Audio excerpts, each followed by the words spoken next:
just imagine you get up in the morning and all of the things that we thought this transcendent democracy represented will be taken away from you. Your religious freedoms, your medical freedoms, your constitutional freedoms, your right to own a business, your right to live and breathe free air, your God-given right. All of that is now on the table. And now all of that is going to be taken away from us, from a group of people that have lost their humanity. Welcome to the 100-Year Lifestyle Podcast, dedicated to you and your loved ones living at 100% for 100 years and beyond. I'm your host, Dr. Eric Plasker. Welcome, everybody. Dr. Eric Plasker here. Welcome to the 100-Year Lifestyle. Yes, we are transforming health and longevity worldwide so that you and your loved ones can live at 100% for 100 years and beyond, not 58% for 73 years. 100, that's the goal. And man, I got a friend here, new friend, fast friends, kindred spirit, who I met last week at a rally in front of the CDC, and he was speaking my language. So please welcome Kevin Jenkins, CEO of the Urban Global Health Alliance. Kevin, welcome, my friend. Thank you, Dr. Plasker. I really appreciate being on your show today. Thank you for giving me some of your audience to talk to, because I'm quite sure you've been doing this a lot longer than me, talking about how to build healthy communities, how to live a 100-year lifestyle. I think that's important. No one's talking about how to live. Everybody's talking about how to die, but nobody's talking about how to live. Yeah, or how to be scared out of your mind. Yeah, right. Every day you have left. And, you, aside from the fact that we share the same barber. Yes. And aside from this fact that we share the same age, both of us, if you don't mind me saying, 57 years. Oh, I'm proud of my age, Doc. I love it. Me too, man. I'm a lot smarter at 57 than I was at 56. That's right. Absolutely. I'm always encouraged when I get older because I know I'm not going to be worse off.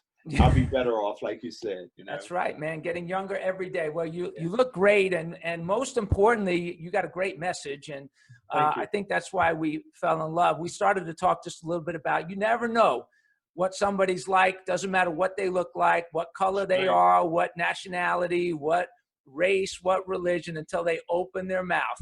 That's right. Man, when you open your mouth, you were speaking my language. I think you felt the same way about me. And yeah, I did. So talk about the rally we were at. We were there for a reason. It's why we met. Urban Global Health, certainly a big part of that. Talk about it. I've been around the country for the last several months, speaking at rallies, trying to connect with people where they live, trying to talk to people about the pending issues that are going to impact our children's lives and our communities' lives and our personal lives. And when I got involved in this, there was a big fight happening in New Jersey in January. It's around January. And it was about taking medical freedoms, I would say religious freedoms, away from residents in the state of New Jersey that will protect their children from, I think, some of the medical tyranny that is going on in this country. And I got a call from a very dynamic young man. He's an elected official. He's an assemblyman, Jamal Holly. And he was explaining to me some of the things that were going on at that time. And Jamal knew that I didn't want to be involved in anything else community related because I had given my life to building communities, understanding how we can build economic opportunities for communities, spent many, many years in government affairs, spent many, many years in building my own private companies to do various projects that I believe brought huge value to where I come from, the city of Newark, and where I live in the state of New Jersey. So I have been, given this as a vocation in a sense that, building community, building hope, building value, understanding where people are coming from about where they live and what they understand about their existence. I have an understanding on how to do that and how to build institutions to drive that kind of thinking. And the education marketplace and the economic development marketplace, community development marketplace, education marketplace, healthcare marketplace. I spent all of my life on the private side and public side of how do we triangulate all of that, those dynamic things to make something come out of, something good come out of it. Mm-hmm. People living thriving and healthy lives. So when Jamal called me up and started telling me about what was happening in New Jersey, my only response to him after he told me everything is, no matter what you do, no matter where you stand, no matter how you feel, even if you don't understand this issue, anytime that you have a parent saying something is wrong with their children, it is our moral obligation. Forget about your political obligation, but your moral obligation to stand next to those parents. And then after doing that, Bobby Kennedy came in and did a presentation where my wife was at that time, because I was at another meeting. My wife came home and said to me, because we come from the same background of building communities. My wife was elected 4 times in the city of New York as a councilwoman. She's a very prolific, elected official. And when it comes to legislation, impactful legislation, she said, we have to do something. We have to get more involved in this. And at that time, Dr. Plasker, I was not open-minded, but I understood it. I understood what Jamel was doing. So as I went and got deeper into this and dug and went down that rabbit hole, it impacted me enormously. And I think one things that impacted me, I was in Virginia with this dynamic young lady, Marcia, lobbying some of the legislators that were probably were going to vote for this bill that was going to have a direct impact on her life and her child's life. And I was sitting in the middle of the sea of women with their yellow t-shirts on.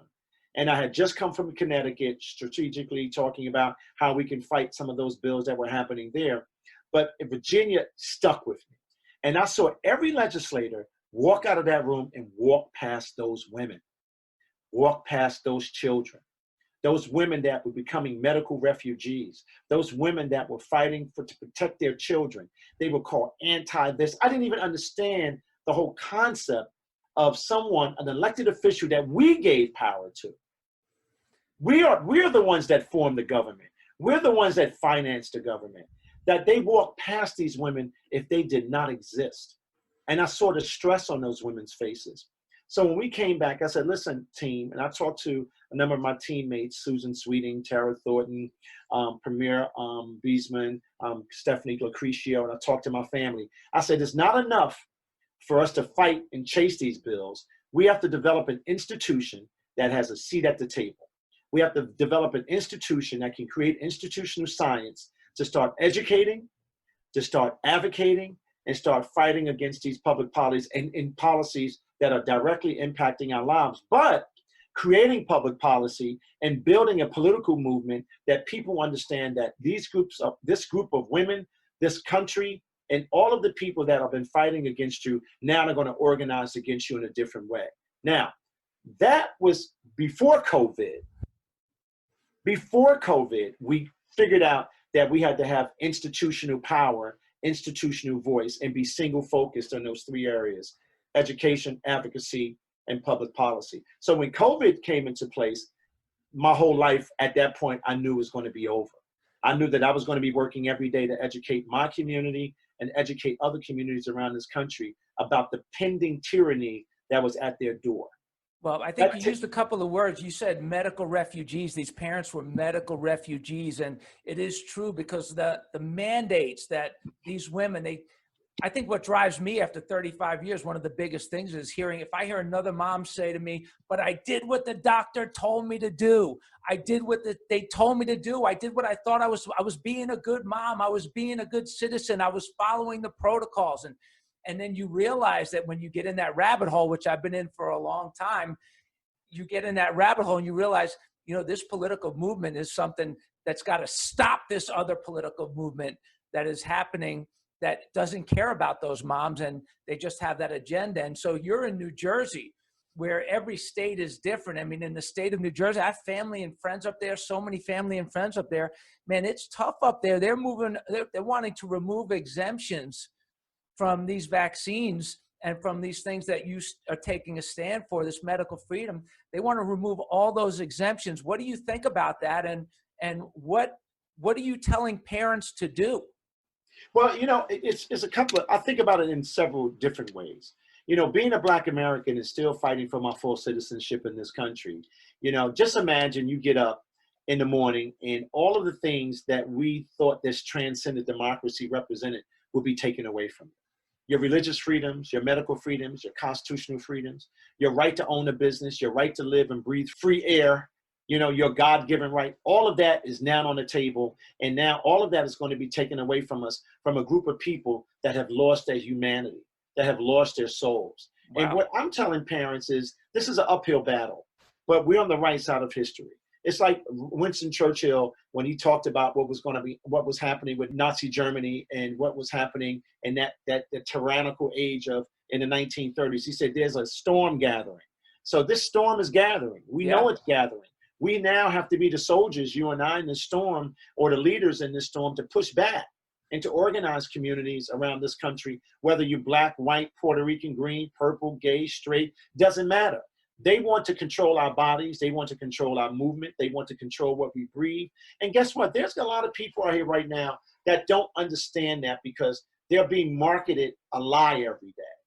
And it's a shame, you know, that in America that we still don't have a sense of history about what your founding fathers went through, what my ancestors went through in the bottom of the ship, and what we've all fought for in a patriotic way to save this country from the things that we see other countries have gone through. We are now East Germany. We are now communist China. We are now, you know, Venezuela. I mean, think about it. In America right now. Well, we're not there yet. We're close, though. Well, we're close, and we're really, really close, which is the piece of it that you and I are on the same page about. We have to wake up the people that cannot see.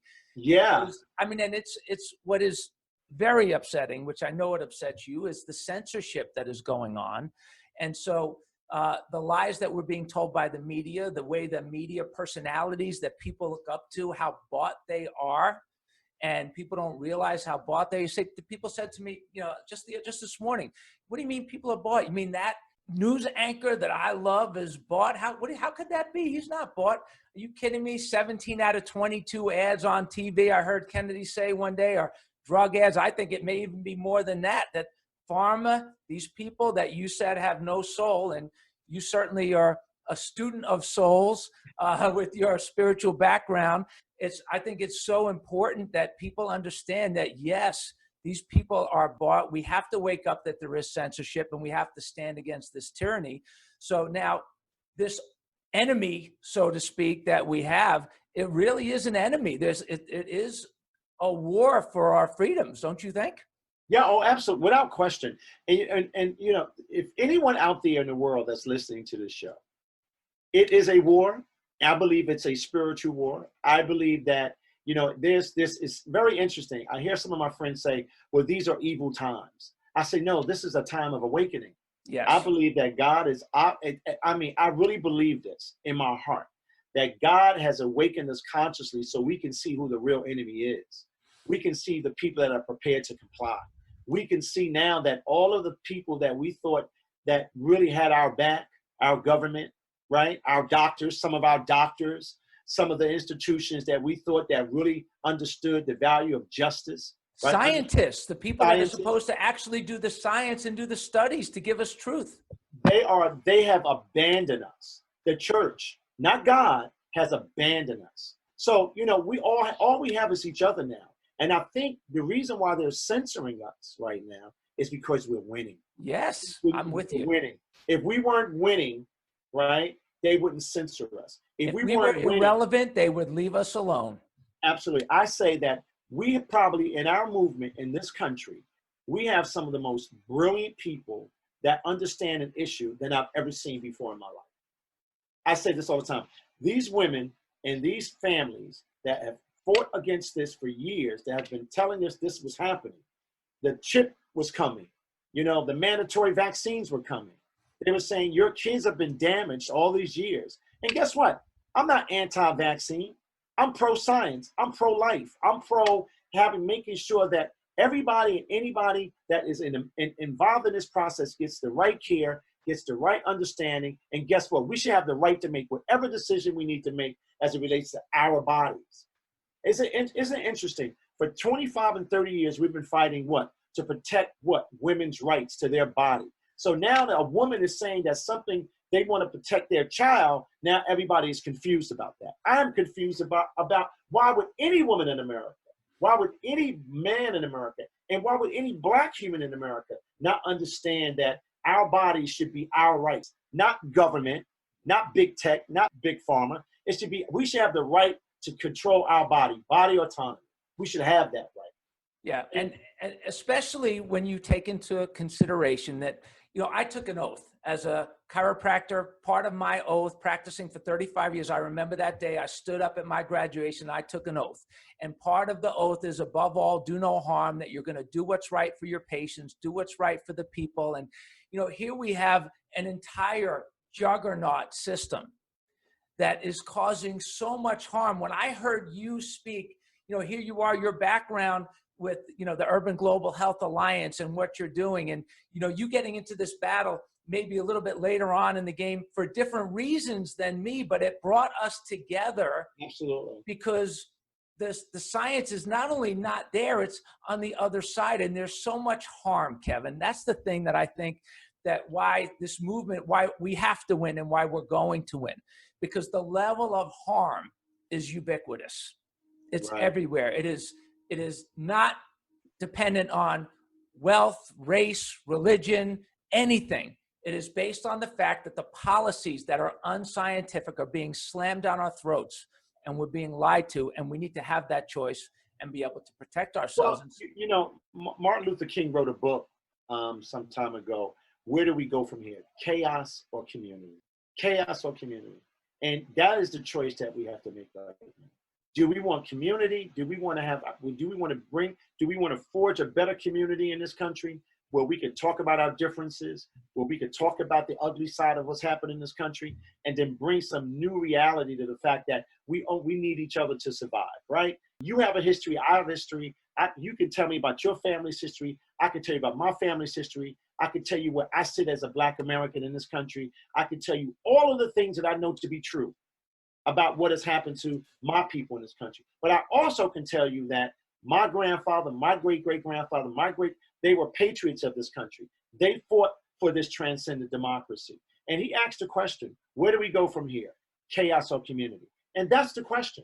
And by you and I having this conversation, I think it breaks that notion, it breaks that narrative that we are not talking to each other. Because mainstream media wants to show that we're angry. Mainstream media wants to say that you, as the white guy, Dr. Plasker, is not, now all of a sudden, there's this whole discussion about white privilege. This whole discussion, wait a minute, time out. Wait a minute. You don't get to dictate how I talk to Dr. Plasker. I can talk to Dr. Plasker. We can find some hope in our conversation. We could talk about the things that I think that are necessary to save all of our communities, save our humanity, build a better world. And that's where I'm at. I want to be on the community side as opposed to the chaos side. Martin Luther King warned us. He warned us. Where do we go from here? And guess what? In our Black communities across this country right now, I don't need to talk to Dr. Plasker about what's happening. We need our own internal war in our cities. We need our own internal war in our community. Guess what? And you need to be having that same discussion where you sit, Dr. Plasker. And we are, my man. And we are, because community equals immunity. I'm with you all the way. And it's interesting because we were talking about this a little bit pre-going live, and I grew up in locker rooms. I played football, and my friends, we hung out. They were from everywhere, every race, every religion, every nationality, and we got along great. And because we got along great, and we didn't see each other that way. I wasn't a white, red, Afro-headed dude. That's not who I was, even though that's what I look like, but that's not who I was. I was the offensive guard who was going to protect my running back, who came from a different background. He was much faster, probably much better looking, and had all kinds of moves that I didn't have, but I had a different skill set that had nothing to do with the color of my skin. It had nothing to do with my religion. And you know what? We had a great team, and we had a great team for a long time because we learned in that locker room that we were all one, that we wanted to be one. And that's what I felt with you when we were together. I felt like we shared ideas and we shared commonalities that were bigger than whatever differences. In fact, we've had 3-4 conversations. We haven't had one difference come up. Not one difference. Well, I grew up in a similar way. I grew up in locker rooms too. So I'm a track, ran track, 100 meters, 200 meters, played football, halfback, quarterback. Yeah, see, I was blocking for you. But in those experiences, it taught me how to socialize and build community. It taught me how to trust the player that I was, my team member. It helped me to build community. And I think Martin Luther King saying chaos or community, I've always worked in my lifetime to build community and to also challenge when I see something that's going to destroy that community. So let's talk about that for a split second. right now in this country, at this present moment, there's a darkness over us right now. There's a deep darkness. There's something that if we don't push and fight back against, it's going to destroy who we are as human beings. And I think the world is preparing to fight against that tyranny. So when you talk about our children and what they're getting ready to do to our children in school, if you want to talk about what something infuriates me, I try to keep a cool posture about these things. When I see what they're getting ready to do to our children based on lies, not even science, it's based on a lie, that our kids are carrying viruses that are going to kill their teachers. And it's really for the education, I call it the education, it was a term that I used. I can't remember. I'm going to get back to it. A group of educating unions, right, that are now using our kids and as a battering ram for their business and for their politics. It's offensive to me. And we should fight back against that. It's abuse. There's no reason. It's child abuse. Our kids don't need to go to school with masks. Our kids don't need to be social distancing. Our kids are not carriers of a virus that will kill. There has not been one child in this country, maybe some, that has died from COVID. Think about that for a second. Somebody has to give me that side, because they're just pushing false data and false narratives and propaganda out there. And for them to use that as a way to destroy our children, now I have to tell you, it is war. Because our future is in our children. And it will affect these kids, unfortunately, for generations. They will grow up living in fear, afraid of each other, afraid of, it's interesting. I talked about this at that rally that, here we are way back when Adam and Eve were on the planet, two people, there were trillions of bacteria, trillions of viruses. And now we have 7.8 billion people on the planet and much more, exponentially more trillions of viruses and bacteria. And guess what? If the germs were the problem, we would have probably not ended up going from 2 people to 7.8 billion. We would have been 2 people, they would have been gone, and we wouldn't be having this conversation today. So this war on germs has failed miserably.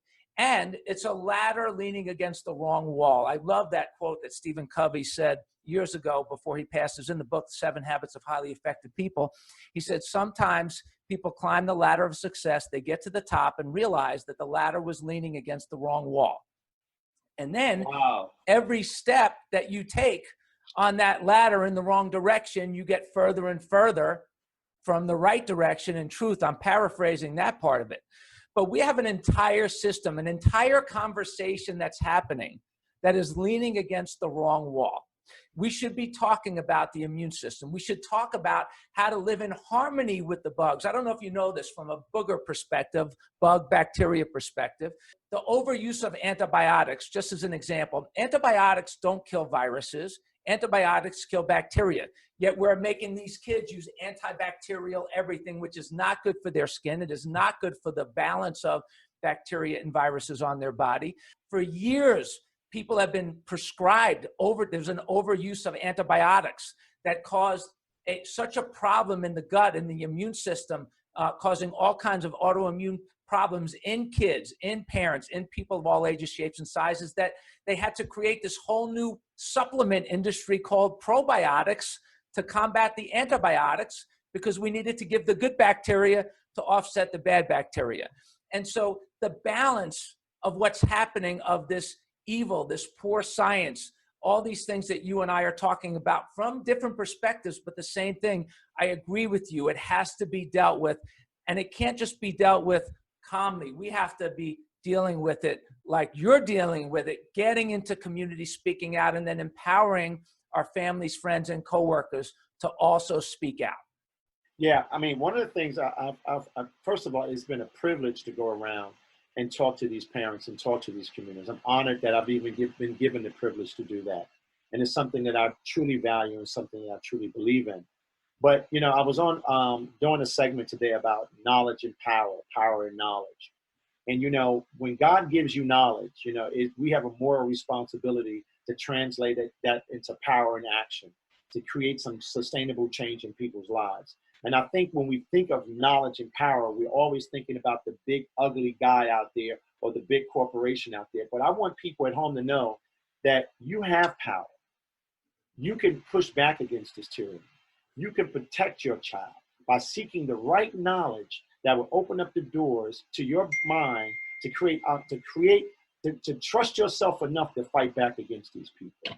You know, I love what you said too, because people of faith need to have faith, need to have faith in their bodies, need to have faith that, hey, we came together as two cells, became quadrillions of cells to form one human being. God didn't abandon us once we were born and not leave us with an immune system.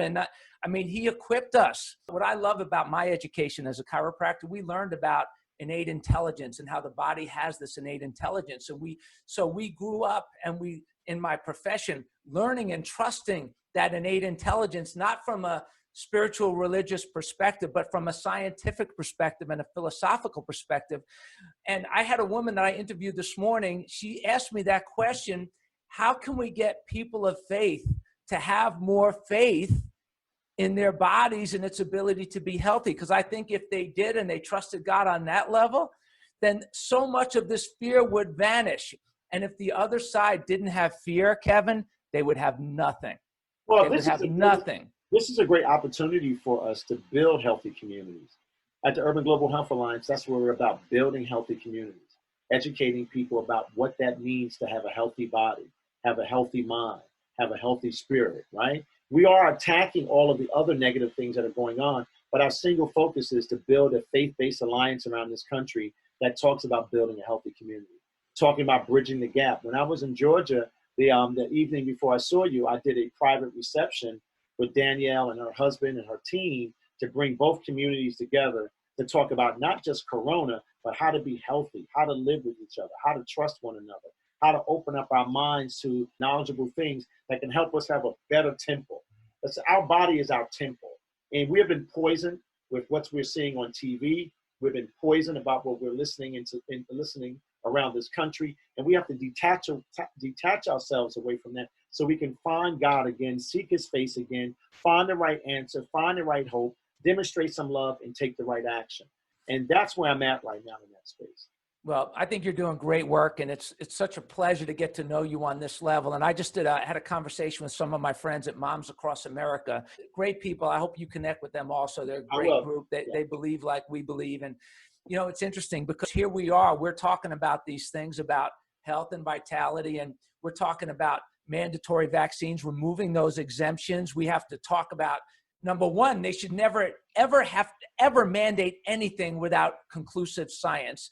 And there would have to be so much overwhelming conclusive science. Then you should ask us if it's okay, because it's we the people, it's not you the government. We're probably on the same page there. You're shaking your head. Yes, we are.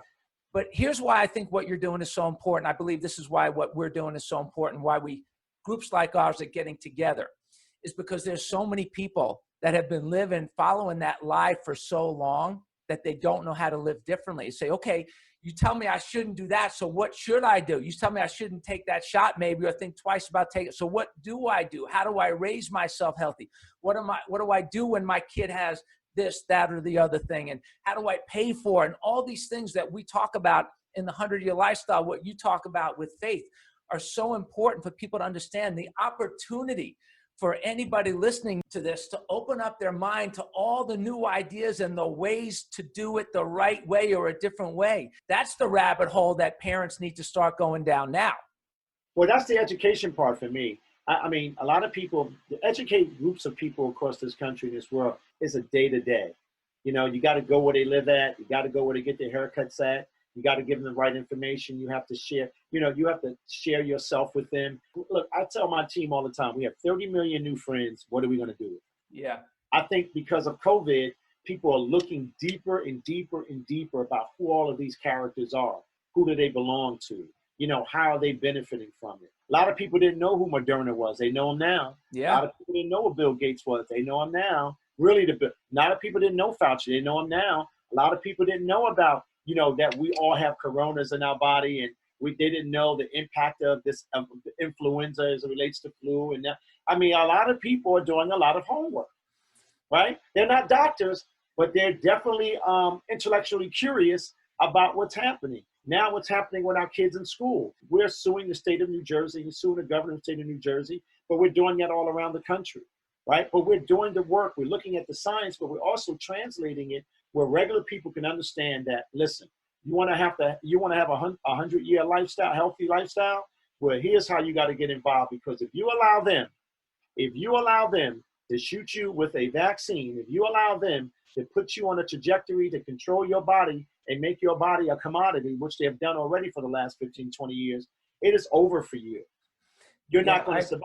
And don't look at the people. Don't look at us as the problem. Look at the people that have caused the problem to be the problem. Don't look at a guy that's not wearing a mask as unpatriotic.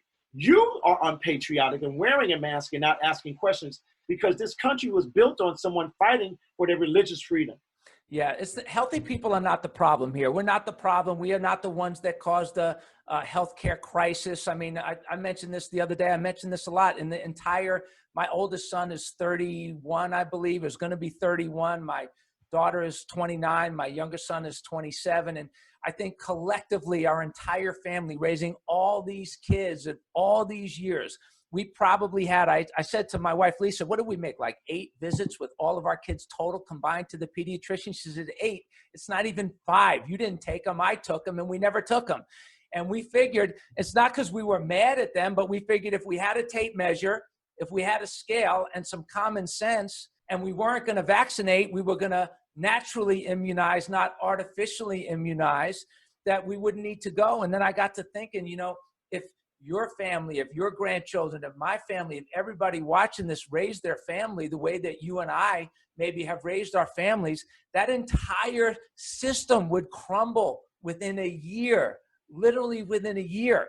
And it wouldn't be because of any other reason that everybody else was healthier and didn't need to go to the doctor. The whole marketing is to stay unhealthy, not to be healthy. They market to people not to be healthy. I've been blessed. And I can't speak for everybody else, and I'm not trying to get them to be like I am. But I've been blessed to be able to work out and stay in shape my whole life. I think, working out is a lifestyle. Working out and eating great is something that I've decided. My parents taught me that. I was blessed to have the parents that I grew up with. No processed food, no fructose syrup, eating a healthy meal, eating clean food. My parents in the 60s and 70s, they taught us how to live that way. So we were blessed to be able to have that. Now, did we have, some of our family members have other issues? Yes. What I've watched over the years, because they've seen us stay healthy, they're all trying to be healthy. I would rather communicate and build healthy communities as opposed to selling fear, as opposed to selling things that I know that are going to be destructive to my community and the people that live here. My community has the highest comorbidity and pre-existing conditions in the country, in the world. So my job is to not only promote a healthy lifestyle, but to talk about what these industries are doing to you. Now they're adding technology to it. So for instance, in the state of New Jersey, you have the governor of New Jersey saying that contact tracing is the gold standard. Yeah, it is the gold standard between doctor and patient, not between Microsoft and me. Yeah. Not between Google and me. So he's manipulating. It's a lie. Then to say that you want to shut down the government, close up businesses for a virus that has a 99.9% recovery rate and an 0.3 mortality rate. That is delusional. That is a lie. So everything that our government has said to us has been a lie. And anybody that's complying and not listening and not analyzing, not reviewing, they're doing themselves a grave disservice. They're doing their child a grave disservice. It's just fascinating to me. Yeah, so that's what I'm pushing back. So education, advocacy, and public policy is where we are.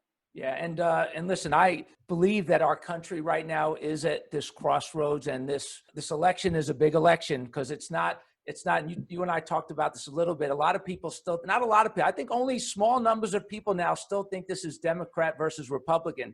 That game is long gone. It's over. It's over. It's over. If you're thinking like that, you're living back in the 1970s. Yeah, this is communism versus Constitution. This is globalism versus Constitution, and it is coming hard and fast. And you know, Dr. Plasker, what they're doing now is so insidious. They're trying to fast track it because we're catching up with them. They're running out of football field. You know that saying? They're running out of football field. And the mere fact that you and I are having this conversation tells me, right, we're on the right track. We're on the right side of history.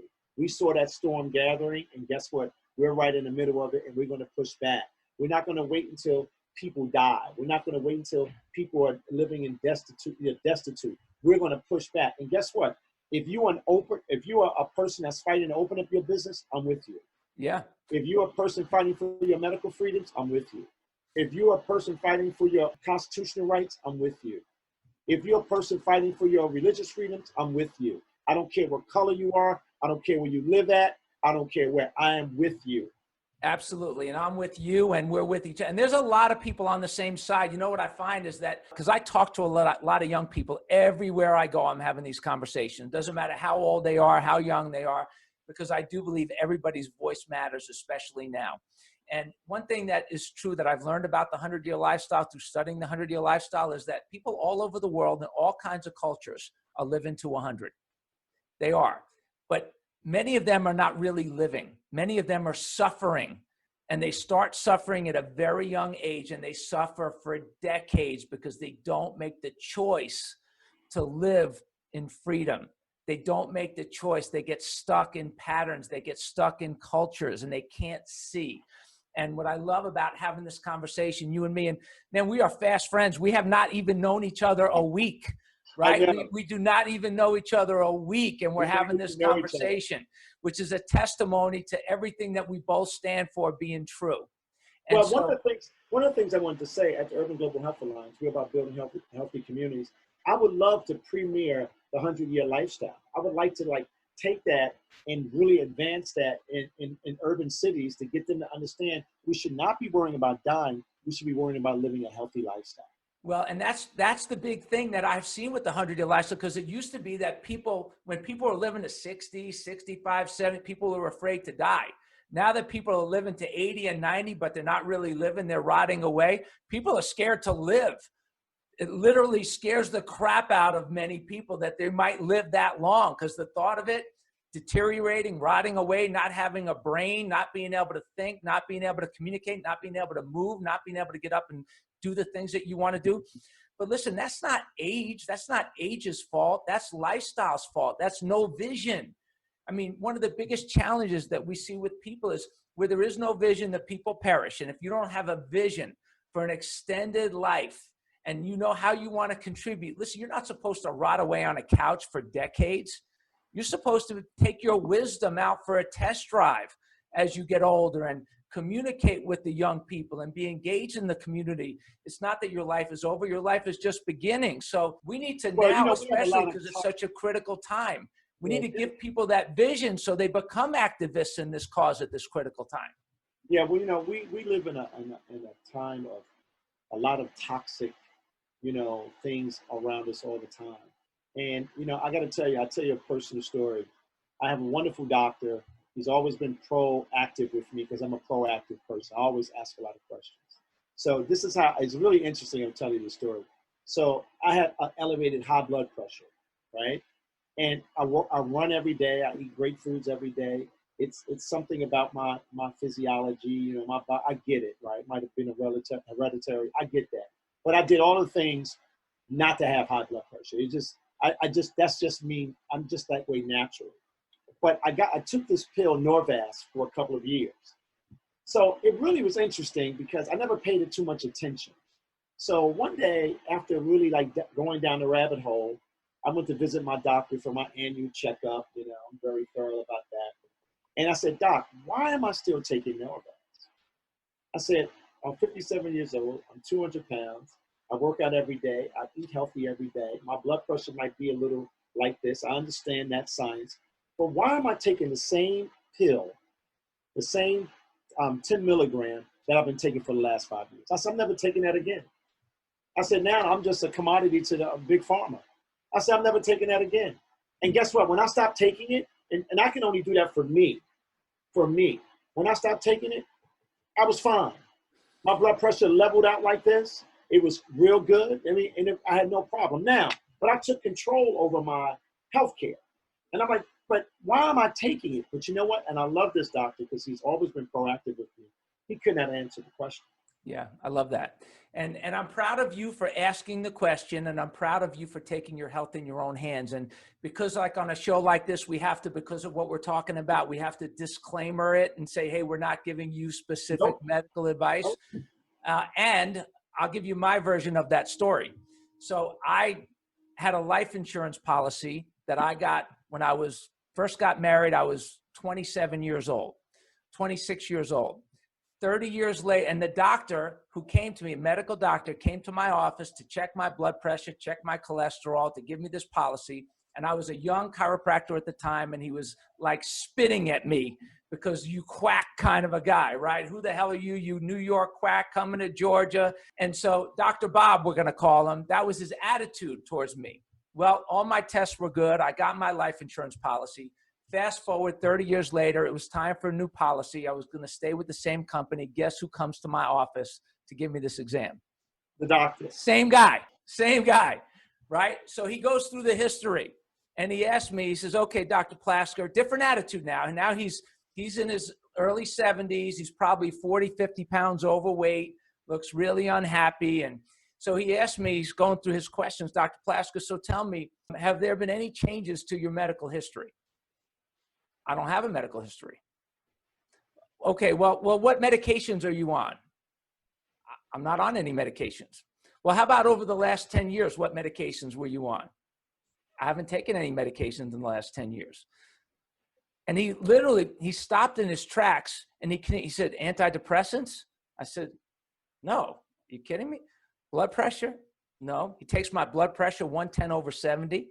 He takes my urine. He does all these things. He said, what do you do? I said, I eat healthy food. I get adjusted on a regular basis. I think positive thoughts. I have work that I enjoy. I'm passionate about my commitments. I have a nice family that, thank God, my wife still loves me after all these years, the crazy activist that I can sometimes be. He slams down his clipboard and he says, Dr. Plasker, when I first met you, I thought you were an effing lunatic. He said, do you know how many people 57 years old that I know or that I see that are not on any medication, that have no medical history or any of these things? And I said, I don't know, how many, 50%?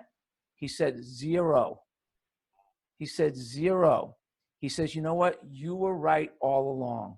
You were right all along. And then we got into a very deep conversation. I said, so why don't you tell people? Why do you prescribe these medications? Why do you prescribe them? He said, you know why? Because if I didn't, they'd just go to another doctor and get them because they're being advertised on television and we don't have a say-so. They have taken the doctor out of the equation. They're marketing to the public. The public's coming in, asking for what they want. And if I don't give it to them, they'll go somewhere else. So it's a matter of survival. I said to him, but man, at some point, you got to do the right thing. You got to be a leader. And I think that's what's happening now with the work that you're doing at the Urban Global Health Alliance. The work that we're doing is leaders are emerging. But what's different now, Kevin, which I love about the audience that you're building too, is that leaders are emerging and the people's ears are opening wide because the trust in the status quo is gone. I truly believe that. And at the rally, I was very encouraged because I'm always paying attention to children. But it was this young lady, African-American lady that was there, very wonderful human being. And I walked up to her and asked her, why are you here? And she just gave me the most powerful answer. And I needed to hear it for myself. She said, I'm here for my child. So people are asking me, why am I doing what I'm doing? I said, I'm doing it for my grandchildren. I'm doing it for the future of my community, the future of other kids in this community. That's why I'm doing it. We don't make zillions of dollars doing this because everybody hates us, but I'm comfortable in that space because guess what? They hated all of the great men and women of our time that pushed back against tyranny, pushed back against bad, actors. And guess what? If I'm in there, if I can be allowed to be in their club, I'm okay. I'm all right with it. Well, I'm proud to know you, proud of the work that you're doing. I'm glad that we're friends. You look like a man who is fulfilled with his mission and like he's got work to do, knows it, and knows the importance of his work. And I could tell you that looks really good on you, and our world needs more people like you speaking up and leading, stepping up and leading. And so give me some closing thoughts. How can people contact you? How can people get in touch with you? At the Urban Global Health Alliance, it's www.urbanglobalhealth.com. You can get in touch with me there. We have Facebook. We have our webpage. I gave you access to that. So I'm readily available. I'm traveling all around the country. Everybody knows how to get in touch with me at this point. If you go on our website, you'll have a number to get in touch with me. If you go on our Facebook page, you can see what we're doing as it relates to our lawsuit. What I want to ask everybody is to do us a favor. We're right now getting ready to fight the big monster, New Jersey government, New Jersey courts.